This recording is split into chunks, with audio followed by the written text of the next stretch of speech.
on ancient shores and forgotten paths, salt emerges as a powerful force, a mineral that shaped civilizations and carried the weight of once a simple white crystal gracing dinner tables. Salt's journey spans wild landscapes where it was traded like treasure and used to preserve both food and the dead. It was taxed by governments, hidden within the very word salary, and sought after across the ages. Today, it sits quietly in kitchens, waiting beside soup, bread, and family meals. Its significance off but for the curious. Salt is more than just an ingredient. It is a clue to understanding survival and civilization.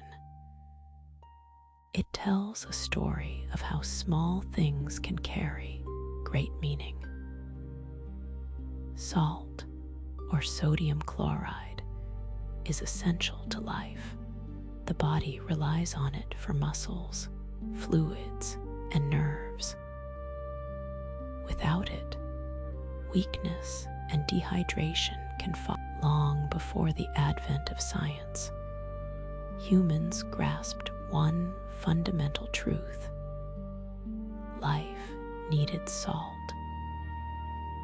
This necessity drove them to search for it, to follow its trails, and to trade for it, to understand how such a commonplace mineral became a powerhouse.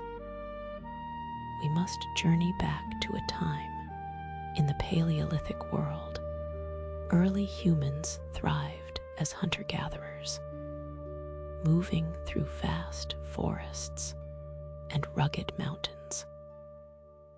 They keenly observed animals, for these creatures held the secrets of the land.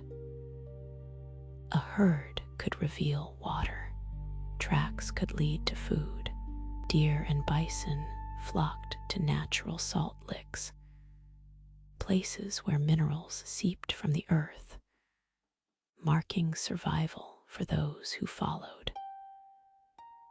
Where animals gathered, hunters ventured, and footpaths began to form. Over generations, those paths evolved into some of the earliest roads. Before kings carved highways through stone, tiny deposits of salt guided movement across the earth. Then, humanity faced one of its greatest transformations: the Neolithic Revolution. Around 12,000 years ago, many began to abandon their nomadic ways